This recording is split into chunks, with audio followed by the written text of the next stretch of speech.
Welcome to the Blue Line on WHVL. Mike Tressa and Andrew Kalista here. And for Penn State, the Michigan Wolverines were on the schedule last weekend, and Penn State seemed to go into the weekend with some added confidence. Yeah, and that was because just 2 weeks before they upset Michigan here at Pagula, even a tough place to play, they had to be pretty confident heading into that one. Last time the Lions got off to a great start with 3 first-period goals. This time around, though, the game got off to a different kind of start. Out to Yost we go, one of the best buildings in college hockey, maybe all of hockey. Early in the first, Eric Scheid looking to clear with a bad pass behind his own neck. Derek DeBlois finds it to Cristobal Nieves. Scoff, no chance. 1-zip Wolverines early. 1 minute later, Michigan on the attack. Great movement, and Phil Giuseppe off the post, but bangs home the rebound. 2-zip Michigan just under 7 minutes in. Godowski, he is not pleased. Penn State looking to respond off the dump in. Taylor Holstrom flips it in front, and David Goodwin crashing hard puts it home, makes it 2-1, still just 7 minutes in. Check out the effort by Goodwin, amazing as he takes a tumble. Closing minutes of the first, Michigan on the breakout. Andrew Kopp with a great behind-the-back pass to Tyler Mott, beating Scoff 3-1, maize and blue. Scoff trying to stop the bleeding. Check out his athleticism right here as he goes up and grabs the puck in traffic. Penn State trying to stay alive. Penalties help with that. You see the slash right there. Ensuing power play. Great spacing, and Casey Bailey delivers with the blast, his 6th of the year. 3-2. Chipping away. Third period now. Michigan on the power play. Dylan Richard says, I got your power play right here. As he gets it on the breakaway and he lights the lamp. Big Ten leading 5th shorty of the year for Penn State. All square at 3. Yost, dead silent. JT Comfer, though, tries to bring down the house, but Scoff stones him on the doorstep. Under 3 minutes left. Penn State turnover, and Alex Guptill makes them pay. Great shot, low glove side, beats Scoff. 4-3 Wolverines. Final seconds, extra attacker on for Penn State. Scheid, no. Loose puck. Mike Williamson holds it in at the point, over to Bailey. Forehand, backhand, forehand through a screen, and yes, it's in. Take another look. Nagelvort never sees it. Into OT we go, and it's a Michigan turnover. 2-on-1. Goodwin and Saar, their best of friends off the ice. Holds, fires, scores. Game winner. Take another look. Top shelf. Off the water bottle. Nothing's better than that, and it's a first road win in the Big Ten for the Lions. So Penn State, with all the momentum heading into Saturday's game, Penn State looking to get the season series win at Yost, and the intensity just not there for the Lions from the start. First period, Zach Hyman beats David Thompson up the boards, finds Taylor Mott with a great pass. First goal of the game, 1-0 lead for the Wolverines. Second period, same score. Penn State D not able to clear, but Matt Scoff doing his part. Great glove save stopping Mott. Then Michigan with some great passing. Phil DiGiuseppe to Andrew Sinelli, but Scoff diving on it in front. 20 saves in the period, but couldn't get this one. Wolverines working, and the Penn State D again can't get a stop. That leads to an Alex Kyle goal right in front. 2-0 game, Wolverines leading. More from Kyle later. Still in the second, though, Penn State too many chances giving up. Zach Hyman coming around eventually finds Phil DiGiuseppe for the power play score, and 3-0 lead. Wolverines outshot the Lions by 19. Third period now, more attempts, and Alex Kyle in the right place again for his second goal of the game. 4-0 lead sends Matt Scoff out of the game. PJ Musico in. Penn State finds some life after that. A beautiful give and go. Curtis Loic to Tommy Olczyk. Back to Loic, and he scores right in front. 4th of the year. Taylor Holstrom would add a tip in as well with 2 minutes to play, but it was too little, too late as Michigan gets an empty netter. They win 5-2 to salvage a split. Looking at the series numbers, and very even, much like the series at Pagula, Michigan 9 goals to Penn State 7. Would like to see some better numbers for Penn State on the power play, just 1 for 7. Lions with 2 more penalties than the very physical Wolverines, while the teams were 50-50 at the dots. Really indicative of how close these two really are on the ice. So overall, a great weekend for a developing program, and the Lions earning a split with the number 10 team in the country. Big things for the growth of the program. Yeah, Coach Guy Godowski talked about it, that he loved the fight that his team showed, not only in Game 1 down 2-0, but also in Game 2, and that's the topic in this week's Sounding Off, presented by Ace Hardware of State College. Well, I thought it was a very gutsy performance. Like, we talk quite a bit about mental toughness. I thought what the guys showed Friday night was phenomenal. I mean, to come back twice from down 2-0 and then to tie it up in the fashion they did and to end it, I just thought was fantastic. It was it's an extremely tough place to play and an even tougher place to come back from. And I thought they were tremendous. So I'm extremely happy with the weekend. Time to focus on the good, and freshman David Goodwin really showing off as the player of the week. Number 9 got the scoring started for the Lions in Game 1, then finished things with his OT winner, good enough to make top plays on SportsCenter, came in at number 8. Goodwin then picked up an assist in the loss to move him into second on the team with 15 points this year. Goodwin with the goods, but to continue with the rest of the goods from this weekend, it's got to stay on the offensive side. Yeah, Penn State showed what they could do with the puck when the style meets theirs.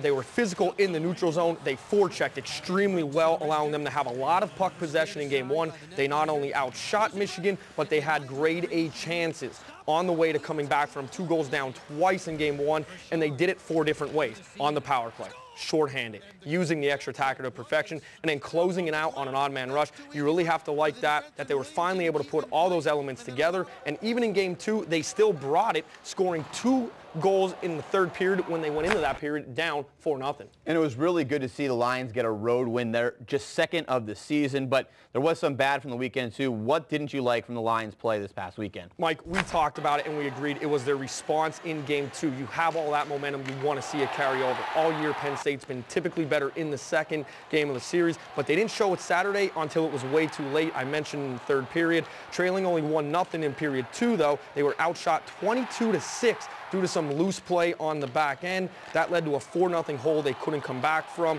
Even when the sticks came alive, it's too bad. A better effort early could have actually ended up in a sweep for the Lions. And the potential for another good weekend is coming up. This time, the Lions facing the Minnesota Golden Gophers. We'll preview that series when the Blue Line returns. Even though you didn't see the wins against Boston College and Minnesota, those are the 2 best teams in the country, and they felt really good about how they played and where they've improved. And so it's not like just all of a sudden we woke up and things fell into place. Welcome back to the Blue Line. Penn State getting ready to face the number 2 team in the country, and let's get real, it's commonplace pretty much for the Lions. So far this season, they've played the current number 1, number 2, number 3 teams, also the number 6 and the number 7 teams. A loaded schedule the whole way through, but at least this time with Minnesota, they have the luxury of already have played them pretty close at home. Yeah, the schedule's been brutal. Luckily for Penn State, a lot of the games have been at home. You know, the first time around here at Pagula, Minnesota kind of packed it in on defense and allowed the Lions to get a barrage of shots on the goaltender. We'll see if those same game plans are in effect this week out at Mariucci. And how the teams stack up on the J-Magai Mitsubishi matchup board. Minnesota leads the conference in wins. They lead the conference in goals scored. They're only allowing 2 goals per game. Strong on both the power play and the penalty kill. Really great numbers. Best face-off team in the conference. So on paper, things look pretty one-sided. Yeah, going by those numbers, why should Penn State even show up out there? But as we saw back on January 12th, numbers mean nothing when the puck drops. Amazing game by McAdam in the first time around to keep the Lions in it. And David Glenn almost brought down the house when he tied it in the third. Gophers were just too much down the stretch, and the Lions seemed a little drained in Game 2. And Coach Guy Gadowski understands the challenge that his Lions are up against this weekend. Another incredibly tough place to play against an incredible team. We're talking about the very best of the best, and I think for us to be successful, I mean, things aren't going to always go our way over the whole weekend. We know that, but we have to really stay focused on our game just like we did at Michigan. So I thought that was a big step for us. So as Penn State gets ready for Minnesota, we already mentioned that the Penn State Nittany Lions played them pretty close at home, really had some chances late in that game. So what does Penn State need to do on the road to really replicate those chances and put themselves in a position to win? Yeah, definitely that is a benefit. Plus, it's in the mindset of the team going into this series with no fear. Minnesota may have all the numbers on their side, most wins in the conference, most goals, allowing under 2 goals per game, winning the most faceoffs. But Penn State knows they were right there at home, and that's all that matters. If they do the things like Guy Gadowski says, and they play like they played in Game 1 out at Michigan, in Yost, by focusing on their game and their game only, correcting their mistakes, Penn State should be right in this one. And for that, they'll need to execute in all 3 periods, not have those hiccups like so many times so far this season. You're right. They need to maintain the mindset that they belong in this conference, and Coach Gadowski knows that. The most important thing is we stayed with our belief regardless of the score and kept playing our game, which was I thought showed a lot of mental toughness and obviously revealed, I guess, or showed probably the most character that we've had this year. I think that we have to stay within our game. Staying within his game is exactly what Casey Bailey is back to doing. The sophomore forward lit the lamp twice in the win out at Michigan, and our Elise Murkowski caught up with him in this week's Player Profile. We're here with sophomore forward Casey Bailey. And Casey, you guys had a chance to beat Michigan here at Pagula, got a chance to go out again and beat them in their home ice. What was that like for you guys? I mean, yeah, getting those two first, home win, then back-to-back, then get a road win like that, it's definitely big for the program, and I think it's big for us building and moving forward, and it definitely felt good. Casey, you've been real hot lately. You had 2 goals in the first game against Michigan. What's been the key to your success? I mean, I think it has a lot to do with the line mates I'm playing with, getting a chance to play with Eric Scheid and Ricky. I think we're playing really well together. I think a couple of those goals I had in that Michigan game were a little bit of luck, maybe hockey gods, but it's definitely nice to get a couple in.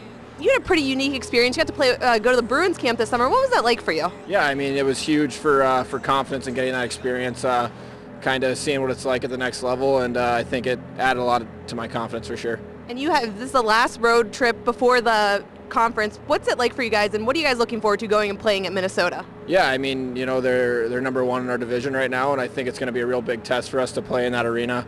It's a big ice surface, and I think they play really well at home, so it's definitely going to be a great test for us. Thanks very much, Casey. Back to you guys. Thanks, Elise. When we come back, we chat with Rob Andringa of the Big Ten Network and find out what the former national champion thinks about Penn State hockey so far this season. Don't go anywhere. The Blue Line will be right back. Goodwin and Saar closing. Goodwin fires. He scores! David Goodwin wins it in overtime. Welcome back to the Blue Line. Joining us over the phone right now is Big Ten Network color analyst Rob Andringa. Rob, thanks for taking the time. Well, thanks for having me. I appreciate it.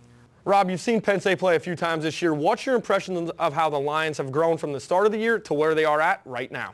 What I see that the biggest impact from start to finish has been, I think, their understanding of how difficult it is to win in this league, having only 2 wins. I think they probably anticipated it was going to be tough to play the likes of Michigan and Michigan State, Ohio State, Wisconsin, Minnesota. But yet until you actually get on the ice, and you see that these actually mean points. I know last year they beat, Wisconsin, they beat Michigan State, beat Ohio State, and yet it was a nice win, but it really didn't mean anything per se. It didn't count for points, and I don't think those teams that lost really considered it to be that big of a deal. Well, now these points matter, and so teams bring a different mentality to the rink every night.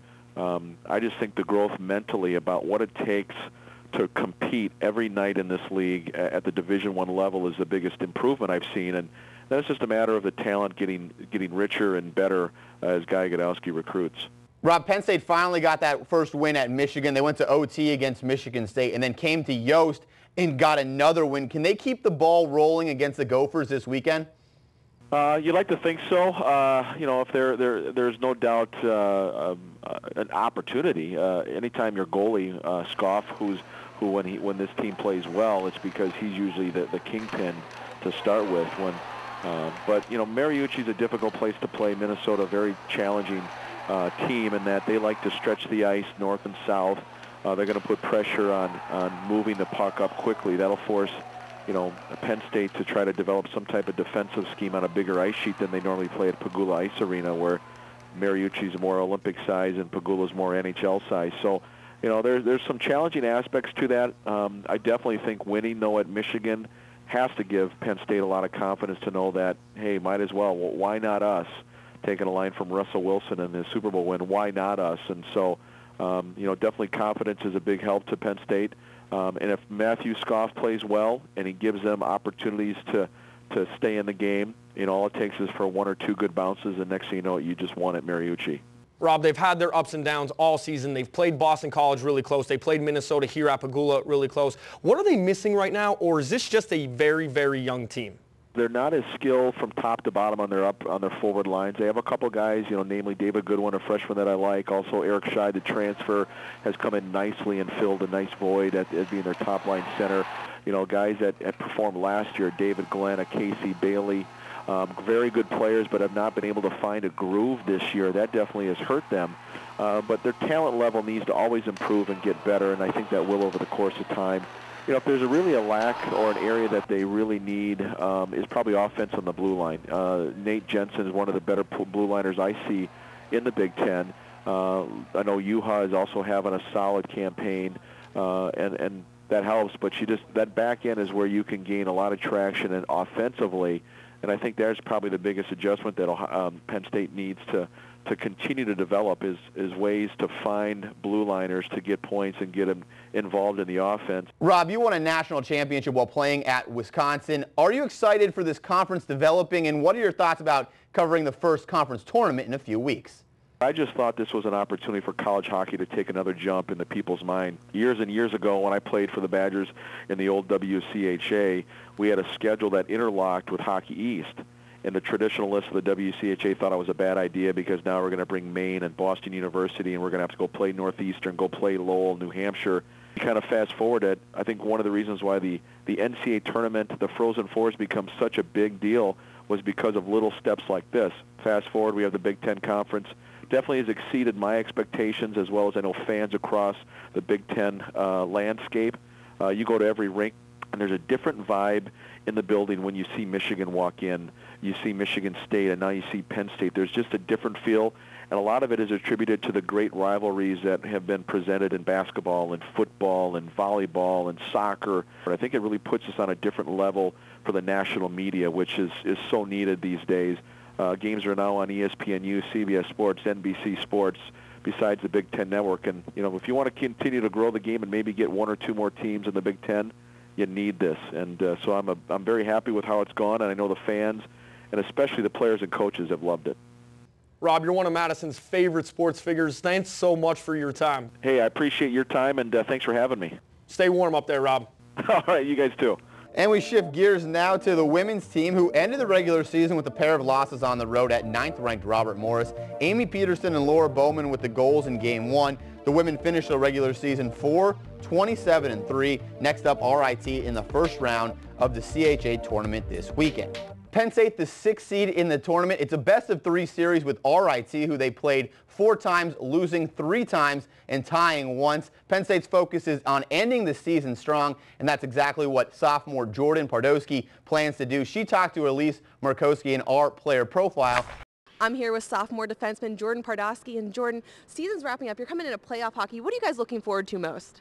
Well, we're just very excited to go out there and this weekend kind of have a clear schedule and go out there and just play and have a lot of fun. You guys had a pretty unique experience playing in a brand new arena first year at Pagula. What's that been like for you? It's honestly been an unreal year. It's been an unreal experience and just very fortunate to play in such an incredible place. And you guys have really grown a lot as a team. Even though the record may not show it, you guys have so much more cohesiveness. What do you think that really benefits looking forward in the future of Penn State hockey? Just establishing a good program, a good base for this program, and all the girls get along so well, and I just think it sets a good example for girls coming in and just overall a good atmosphere. Thanks very much, Jordan. Back to you guys. Thanks, ladies. One more block here on the Blue Line, and we come back. We'll take a look at the Big Ten standings. Now, things are getting tight at the top. The Blue Line will be right back. Very, very famous arena. It will be, I think, a great atmosphere. You're going to have 2 excellent crowds. I know Cornell travels extremely well, and they have a great student body as well. So I think I'm hoping that a lot of our students will be able to see that. I think it would be a real fun atmosphere.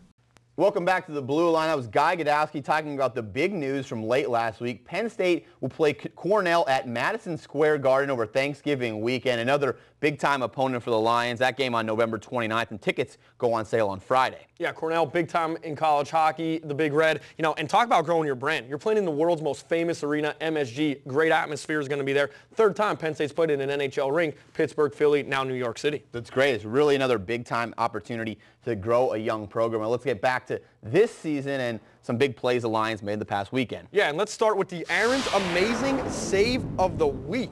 Matt Scoff, Game 2. Loose puck in front. Tyler Mott, Rob, fancy glove work. Mott in disbelief. Take another look. What a save by Scoff the Hoff. Ozzie Smith would be proud of that glove work right there from Matt Scoff. And the Cove Pizza Crunch of the Week goes to Zach Starr, just lighting up Alex Guptill right at the center line. Look at it again, as Guptill has no chance. Starr making a lot of big hits, becoming a staple of this program's Hit of the Week segment. Starr had the hit of the week, but I got to tell you, David Glenn checked this hit out on Michigan captain Mac Bennett. So getting a double order of the Cove Pizza Crunch of the week this time, and now we'll shift things to the Big Ten, where the standings are tightening up with only 2 series last weekend. Besides Penn State and Michigan, Michigan State took on Wisconsin, falling 5-2 on Friday, and the Badgers got the shutout Saturday to get the sweep over the Spartans. That creates the logjam at the top. Minnesota and Wisconsin both have 10 wins. Badgers just 1 point behind, even with the 5 losses. Michigan hurting with the Penn State losses, 8 points behind the Badgers. Ohio State and Michigan State, they're battling for the 4 seed, and Penn State still on the bottom. This weekend, Penn State has a chance to do some damage at Minnesota. The Wolverines and Buckeyes finish their season series with a home and away. Michigan State facing the U.S. National Development Program in an exhibition, and Wisconsin has the weekend off. To keep the ice in the best possible shape, it takes a workhorse behind the scenes, and that's the focus in this week's Pegula Spotlight as we take a look at the Ice House. And this is the most important room in the building. Obviously, without this plant, there is no ice. Controlling the plant is a computer system that knows everything on the sheet. And basically, what we can do is kind of give an overview. You know, we're seeing the temperature of the ice slab itself, what's in the floor, on top of the floor, on top of the ice, and underneath the subfloor heating system. So there's a lot of great stuff in here that will help us maintain a great sheet.